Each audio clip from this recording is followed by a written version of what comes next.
नमस्कार विद्यार्थियों। पिछली क्लासों में हमने प्रश्नावली 13 के जो एग्जाम्पल क्वेश्चन थे उनके बारे में अध्ययन किया। हमने आप लोगों के सुझाव के अनुसार कुछ उदाहरण वापस रिपीट करने थे। साथ ही 12वीं बोर्ड क्लास की गणित विषय की जो एग्ज़ाम है वो 18 जून को आयोजित होगी। तो प्रश्नावली 13 सदिश से रिलेटेड जितने भी महत्वपूर्ण प्रश्न हैं जो 18 जून को आयोजित होने वाली परीक्षा में आ सकते हैं, उन प्रश्नों के बारे में अपन अध्ययन करेंगे। इसी के साथ कुछ अतिरिक्त अन्य महत्वपूर्ण प्रश्न भी हम आज की इस क्लास में पढ़ेंगे। तो अपन अपनी क्लास को स्टार्ट करते हैं। सबसे पहले बात करते हैं एग्जाम्पल नंबर 15 की। एग्जाम्पल 15 है, यदि a vector B vector c vector समान परिमाण के परस्पर लंब सदिश है। प्रश्न को अच्छे से पढ़ो, ये परीक्षा की दृष्टि से काफी मोस्ट एग्जाम्पल है। अपने को कह रहा है कि a vector B vector c vector समान परिमाण लंब सदिश हो तो सिद्ध कीजिए कि सदिश a vector plus b vector plus c vector सदिशों ए वेक्टर बी वेक्टर और सी वेक्टर के साथ बराबर कोण बनाता है। अपने को ये सिद्ध करना है कि ये जो सदिश दिया गया अपने को, ये इन तीनों सदिशों के साथ में बराबर कोण बनाता है। क्या दिया अपने को, इनके परिमाण क्या है, समान। तो अपने इस प्रश्न का सॉल्यूशन पढ़ेंगे। दिया है, क्या दिया हमें, मोड ऑफ ए वेक्टर बराबर मोड ऑफ बी वेक्टर बराबर मोड ऑफ सी वेक्टर। इन तीनों का परिमाण कैसा है, समान। परिमाण समान है तो इसको किसी अचर के बराबर ऐसा अपने को दिया है। परस्पर कैसे सदिश है, लंब से। दो सदिश लंब हो तो उनका अदिश गुणन किसके बराबर होता है, 0 के। तो दूसरी बात हमें क्या दी है, ए डॉट बी बराबर बी डॉट सी बराबर सी डॉट ए। ये किसके बराबर दिया हमें, 0 के बराबर। किसके बराबर दिया हमें, 0 के बराबर में।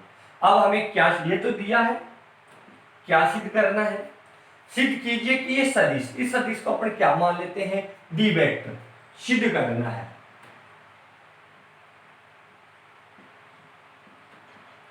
सदिश बी वेक्टर ए vector plus b vector plus c vector सदिशों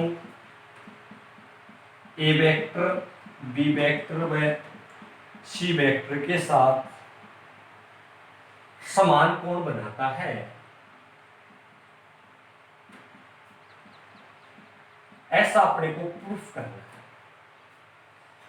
D vector बराबर हमें क्या दे रखा है, a vector plus b vector plus c vector. तो मोड ऑफ डी वेक्टर कितना आएगा, a vector plus b vector plus c vector का और a dot a, mod of a vector का क्या होता है, square A dot A.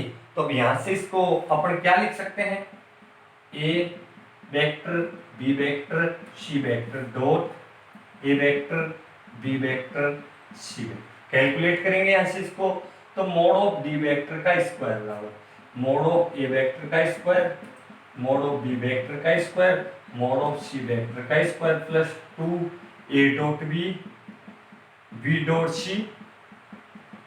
C dot mod of d vector का स्क्वायर बराबर, हमने सदिश ए वेक्टर का परिमाण क्या माना है, के स्क्वायर प्लस ए स्क्वायर प्लस के स्क्वायर। ये किसके बराबर है, 0। ये भी किसके बराबर है, 0। और ये भी किसके बराबर है, 0। तो मोड ऑफ डी वेक्टर का square, mod of d vector का स्क्वायर 3 के स्क्वायर। तो मोड ऑफ डी वेक्टर हमारे पास क्या आ गया, √3। यहां तक कोई दिक्कत बेटा? सदिश डी वेक्टर का परिमाण हमारे पास क्या आ गया, √3 के। अब हम ज्ञात करेंगे डी वेक्टर व ए वेक्टर के मध्य कोण अल्फा हो तो कोस अल्फा बराबर a vector dot d vector upon mod of a vector mod of d vector. तो कोस अल्फा बराबर a vector dot d vector हमने किसको माना है, a vector plus b vector plus c vector upon mod of a vector mod of d vector. Calculate करो इसको, mod of a vector का square plus a dot b plus a dot c upon mod of a और mod of D. इसकी value कितनी है, 0। इसकी value कितनी दे रखी है, 0। इसका परिमाण हमने कितना माना है, के। तो कोस अल्फा बराबर कितना आ गया, के स्क्वायर अपॉन के इंटू √3 के। इसका परिमाण रख दिया, इसका परिमाण रख दिया, ये कैंसिल हो गया। तो कोस अल्फा बराबर कितना आया, 1/√3। तो अल्फा बराबर कितना आ गया, कोस इनवर्स 1/√3। कोई दिक्कत बेटा यहां तक? अब अपन ए वेक्टर व डी वेक्टर के मध्य का जो कोण आया वो कितना आया, कोस इनवर्स 1/√3। अब हम ज्ञात करेंगे कि बी वेक्टर व डी वेक्टर के मध्य का कोण भी इतना ही है और सी वेक्टर व डी वेक्टर के मध्य का कोण भी इतना ही है। तो देखो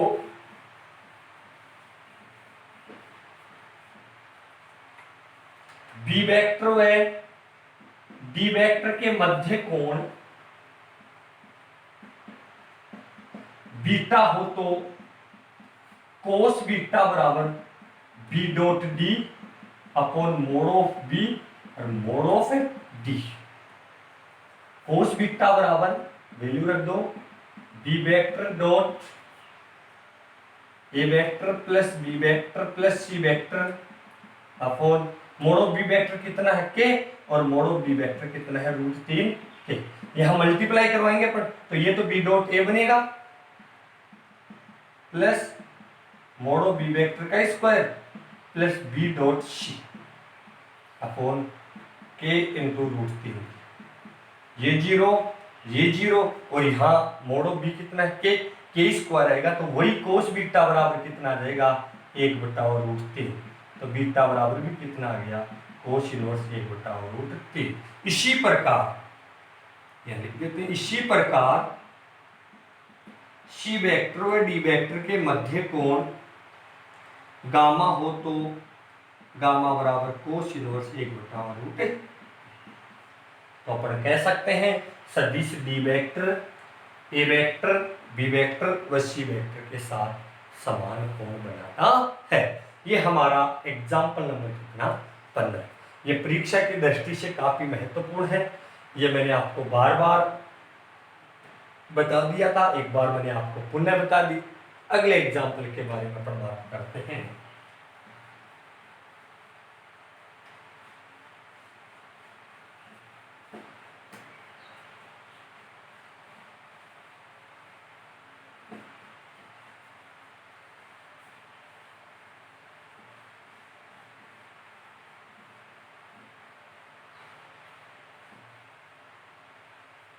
एग्जाम्पल 20।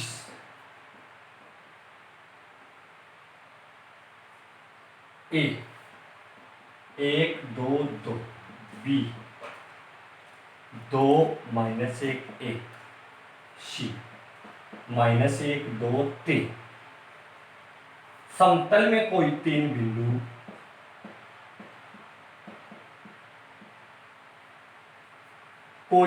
बिंदु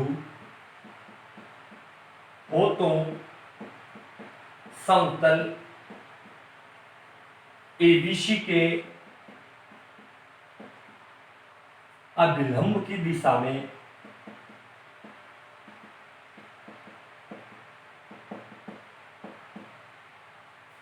एक सदिश ज्ञात कीजिए जिसका परिमाण 5 इकाई हो।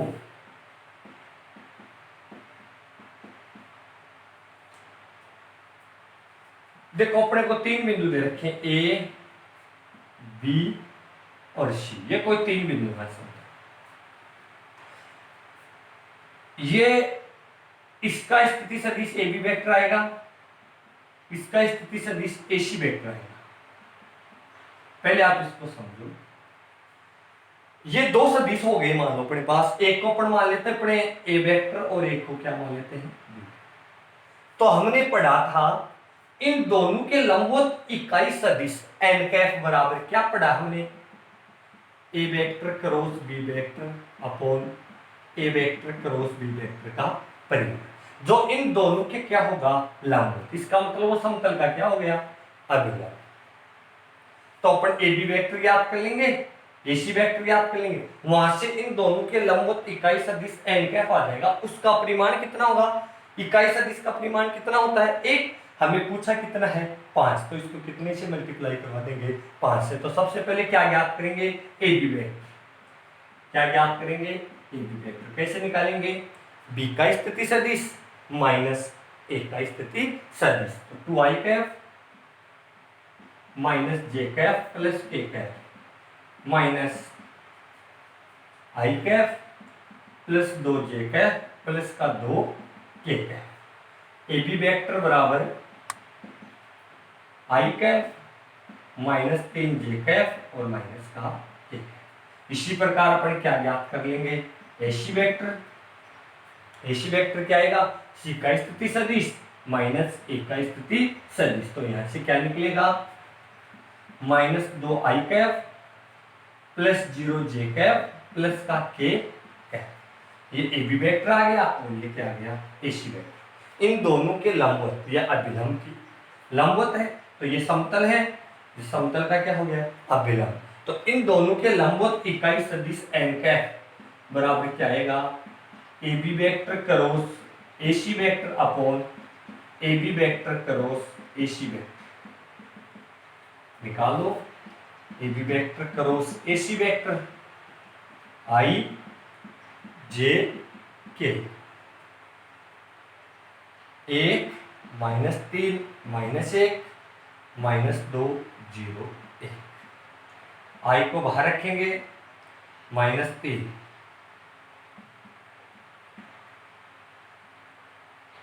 प्लस का j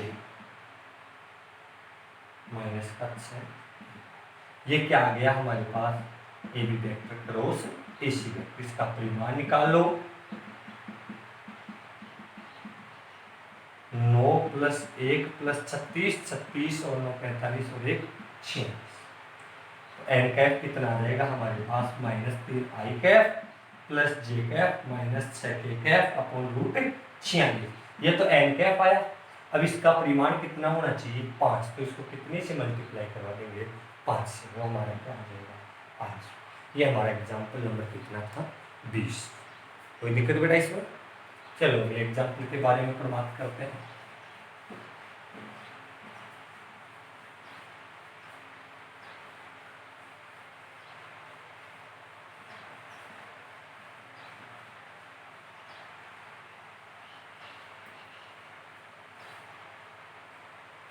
एग्जाम्पल 32 काफी मोस्ट क्वेश्चन है। खूब सारे विद्यार्थियों ने कमेंट बॉक्स में बताया कि सर एग्जाम्पल 32 हमें वापस बताइए, ये हमें समझ में नहीं आया। तो देखो बेटा इसका अपन हल पर सिद्ध कीजिए कि सदिश a vector cross b vector cross c vector comma b vector cross c vector cross, यानी 3 सदिशों का सदिश गुणन दे रखा है और हमें सिद्ध करना है कैसे हैं समतलीय। तो सबसे पहले हमें क्या दे रखा है a vector cross b vector cross c vector. हल करें इसको तो a dot c minus a dot b, समीकरण नंबर कितना ए। B vector cross c vector cross a vector, b dot a minus b dot c, समीकरण number 2। C vector cross a vector cross b vector बराबर c dot b minus c dot ए। ये समीकरण में कितना हो गया? समीकरण 1, 2 व 3 को क्या कर देंगे? जोड़ देंगे। Add equation first second and add करेंगे तो इधर से क्या आएगा? A vector cross b vector cross c vector plus b vector cross c vector cross a vector plus c vector cross a vector plus b vector. यहाँ देखो ए dot सी है और यहाँ सी डॉट क्या है? ए। अदिश गुणन क्रमीय नियम का पालन करता है, जैसे ऐड करेंगे इससे क्या हो जाएगा? कैंसिल, क्योंकि ए डॉट सी किसके बराबर होता है? सी डॉट ए। ये इससे क्या हो जाएगा? कैंसिल, और ये इससे कैंसिल। ये कितना आ गया हमारे पास? इसको अपन यू वेक्टर मान लेते हैं, इसको वी वेक्टर मान लेते हैं और इसको डब्ल्यू वेक्टर मान लेते हैं। तो you vector plus we vector plus W vector बराबर कितना आ गया? 0। माना ये एक सदिश एक त्रिभुज की तीन भुजाओं को क्या कर रही है? निर्मित। देखिए इधर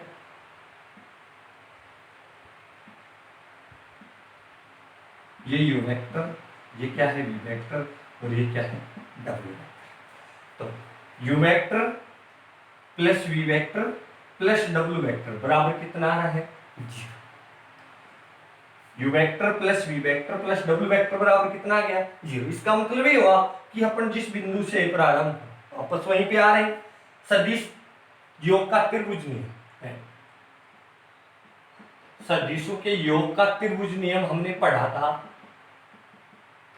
किन्हीं भी दो सदिशों, कोई दो सदिश किसी त्रिभुज की दो संगामी भुजाओं को निरूपित करें तो तीसरा सदिश उनके परिमाण के योगफल के क्या होता है? बराबर। लेकिन यहाँ पे इन तीनों सदिशों का योग कर रहे हैं तो कितना आ रहा है? 0। इसका मतलब ये हुआ कि इनकी डायरेक्शन भिन्न भिन्न हो सकती है, लेकिन इनके तीनों का जो योगफल आ रहा है वो कितना आ रहा है? 0। अतः ये समतलीय है। कोई दिक्कत बेटा अब इसमें? ये हमारा एग्जाम्पल नंबर कितना था? 32। कोई दिक्कत? या आप दूसरे शब्दों में ये कह सकते हो कि जब तीन बिंदु सरेख हो तो किन्हीं भी दो दूरियों का योग तीसरी के क्या आता है? बराबर। तो किन्हीं भी दो का योग तीसरी के क्या आएगा? बराबर। नेगेटिव चिन्ह आएगा, लेकिन डायरेक्शन क्या होगी? ये नेगेटिव चिन्ह किसको निरूपित करेगा? डायरेक्शन को। डायरेक्शन भिन्न भिन्न हो सकती है, क्योंकि यहाँ बात अपन सदिश की कर रहे हैं। तो ये तीनों बिंदु कैसे हैं? समतलीय। ये हमारा एग्जाम्पल नंबर कितना? 32।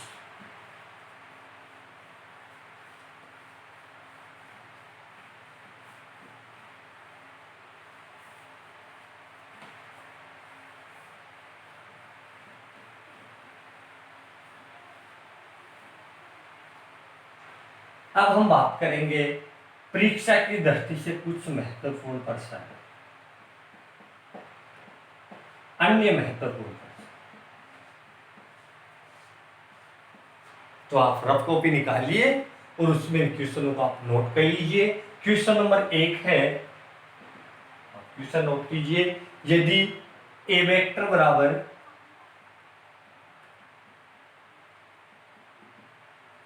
आई कैप प्लस 4 जे कैप प्लस 2 के कैप, ए वेक्टर बराबर आई कैप प्लस 4 जे कैप प्लस 2 के कैप, बी वेक्टर बराबर 3 आई कैप माइनस 2 जे कैप प्लस 7 के कैप, सी वेक्टर बराबर 2 आई कैप माइनस जे कैप प्लस 4 के कैप हो तो एक सदिश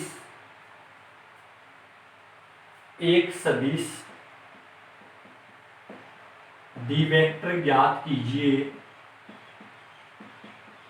जो सदिश ए वेक्टर व बी वेक्टर दोनों पर लंब हो तथा सी वेक्टर डॉट डी वेक्टर बराबर 15। ये परीक्षा की दृष्टि से काफी बढ़िया क्वेश्चन है। अपने को क्या कह रहा प्रश्न में, पढ़ो। 3 सदिश दिए हुए हैं ए बी और सी। एक ऐसा सदिश डी वेक्टर ज्ञात करना है अपने को जो ए वेक्टर व बी वेक्टर दोनों पर क्या हो, लंब, तथा सी वेक्टर डॉट डी वेक्टर बराबर कितना हो, 15। इसका मतलब ये हो गया कि जो डी वेक्टर है वो ए वेक्टर व बी वेक्टर दोनों पर क्या है, लंब। अब जो एन वेक्टर होता है वो ए वेक्टर व बी वेक्टर दोनों पर क्या होता है, लंब। इसका मतलब डी वेक्टर की जो डायरेक्शन है वो एन वेक्टर की क्या है, समांतर या अनुदिश है। इसका मतलब डी वेक्टर और एन वेक्टर क्या हो गए, समांतर। और दो सदिश समांतर हो तो अपन डी वेक्टर बराबर लैम्डा एन वेक्टर। तो सबसे पहले अपन क्या ज्ञात कर लेंगे, एन वेक्टर। तो सदिशों, सॉल्यूशन देखो इसका, सदिशों ए वेक्टर व बी वेक्टर के लंबवत सदिश एन वेक्टर बराबर ए वेक्टर क्रॉस कैफ ज्ञात करेंगे तब तो परिमाण का भाग लगा देंगे, और जब वेक्टर है a vector cross b vector निकालेंगे। आई जे के इसके कोफिशिएंट कितने हैं, 1 4 2 3 -2 7, 28 और 4 कितने हो गए, 32, 7 6 माइनस का जे 2 और -12 14 के। ये हमारे पास क्या आ गया, a vector cross b vector. अब जो डी वेक्टर होगा वो एन वेक्टर के क्या होगा, समांतर। इसका मतलब डी वेक्टर समांतर है किसके, ए वेक्टर क्रॉस बी वेक्टर के। तो डी वेक्टर बराबर क्या आएगा, लेमड़ा ए वेक्टर क्रॉस बी वेक्टर। तो डी वेक्टर बराबर हमारे पास लेमड़ा 32 आई कैप माइनस जे कैप -14 के कैप। तो डी वेक्टर कितना है हमारे पास, 32 लेमड़ा आई कैप माइनस लेमड़ा जे कैप -14 लेमड़ा के कैप। ये क्या आ गया हमारे पास, डी वेक्टर। अब हमारे पास इसकी वैल्यू नहीं है, लेमड़ा। लेमड़ा की वैल्यू कहां से ज्ञात कर लेंगे, सी डॉट डी बराबर कितना दिया हमें, 15। सी डॉट डी बराबर कितना, 15।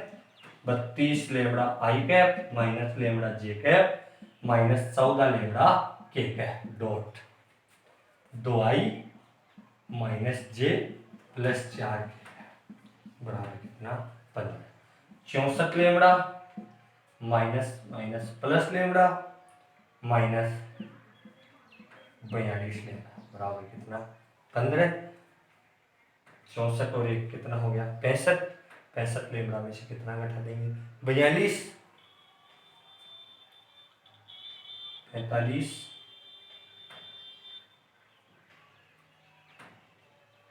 और 20। तो 23 लेमड़ा बराबर 15। लेमड़ा बराबर 15 बटे कितना आ गया, 23। में लेमड़ा की क्या रख देंगे, वे वो हमारा क्या आ जाएगा, डी वेक्टर। कोई दिक्कत बेटा इसमें, आप इसको कैलकुलेट कर सकते हो।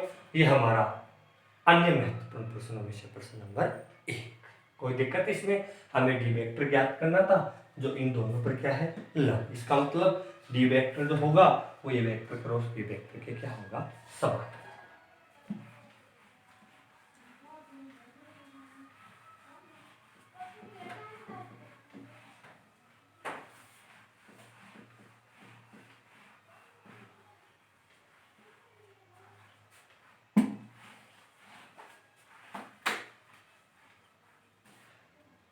अन्य महत्वपूर्ण प्रश्नों में क्वेश्चन नंबर 2, त्रिभुज एबीसी के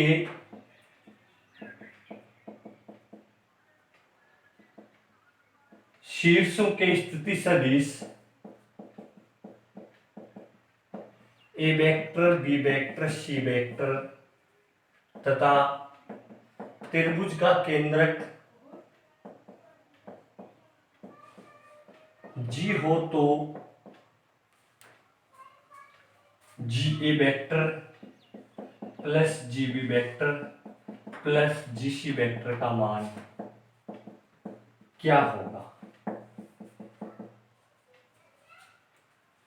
एक त्रिभुज के शीर्षों की स्थिति सदिश क्रमशः a vector B vector c vector तथा त्रिभुज का केंद्र जी हो तो G A vector plus G B vector plus G C vector का मान क्या होगा।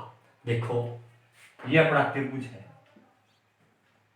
ए बी सी, ये वेक्टर ये बी वेक्टर और ये क्या सी वेक्टर।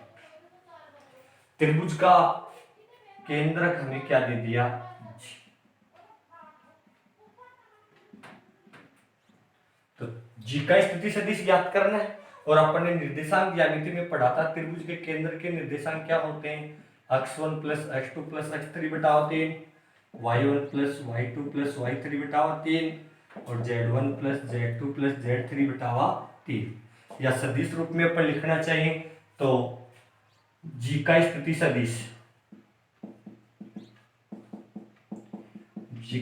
सदिश कितना आएगा a vector plus b vector plus c vector बटा 3। जी का स्थिति सदिश हमारे पास कितना आ गया a vector plus b vector plus c vector बटा 3। अब हमें क्या ज्ञात करना है सबसे पहले जी वेक्टर कैसे निकालेंगे ए का स्थिति सदिश